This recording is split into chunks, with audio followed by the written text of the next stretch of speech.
আওয়ামী লীগ সরকারের আমলে ঋণ কেলেঙ্কারি, দুর্নীতি, রাজনৈতিক স্বজনপ্রীতি আর নিয়ম বহির্ভূত চর্চার ফলশ্রুতিতে দেশের ব্যাংকিং খাত এখন বিপর্যস্ত। বেসরকারি গবেষণা প্রতিষ্ঠান সেন্টার ফর পলিসি ডায়ালগ সিপিডির তথ্য অনুযায়ী 2008 সাল থেকে 2023 সাল এই 15 বছরে 24টি বড় ব্যাংক কেলেঙ্কারিতে আত্মসাৎ হয়েছে প্রায় 92,261 কোটি টাকা, আর খেলাপি ঋণ বেড়ে দাঁড়িয়েছে 1,82,295 কোটি টাকা। রিপোর্ট শফিউল্লাহ সুমনের। বেসরকারি গবেষণা প্রতিষ্ঠান সেন্টার ফর পলিসি ডায়ালগ সিপিডির গবেষণায় উঠে আসে দেশের ব্যাংকিং সেক্টরের এক ভয়াবহ চিত্র।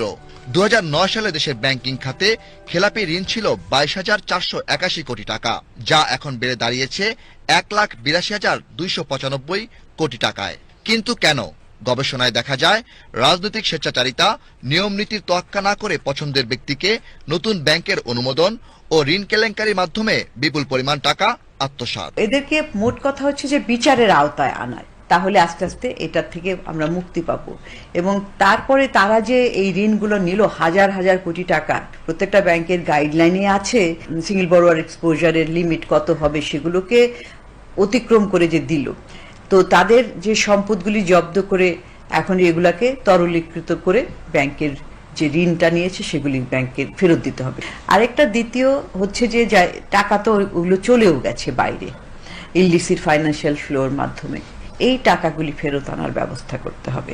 সিপিডির দেয়া তথ্য মতে চট্টগ্রামের এসালম গ্রুপের হাতেই রয়েছে 7টি ব্যাংক। প্রতিষ্ঠানটি নিয়ম বহির্ভূতভাবে শুধুমাত্র ইসলামী ব্যাংক থেকেই নিয়েছে 30,000 কোটি টাকা। একক গ্রাহকের জন্য ঋণসীমা নীতি লঙ্ঘন করে জনতা ব্যাংক অ্যাননটেক্স গ্রুপকে দিয়েছে 10,000 কোটি টাকা। 7 ব্যাংক থেকে সালমান এফ রহমানের ঋণের পরিমাণ 36,000 কোটি টাকা।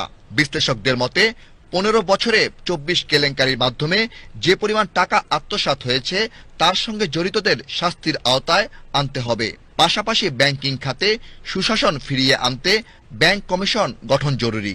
আমরা হলমার্ক কেলেঙ্কারি যেটা 2012 সালে হয়েছিল, আমাদের গবেষণাপত্র রয়েছে, সেখানেও কিন্তু আমরা শুরু করেছিলাম যে ব্যাংকিং কমিশন করতে হবে। জালিয়াতি, ঋণ খেলাপি, স্ক্যাম এগুলি কতখানি হচ্ছে, এটার ক্ষতির পরিমাণ এবং কেন হচ্ছে, এবং এটা থেকে পরিত্রাণ পাওয়ার কি উপায়, সেজন্যই বলছে যে ব্যাংকিং কমিশনটা করার কথা। কোম্পানি আইন সংশোধন, অর্থঋণ আদালতে আইনের দুর্বলতা ও দেউলিয়া আইনের ফাঁকফোকর বন্ধেরও কথা বলেন বিশ্লেষকগণ।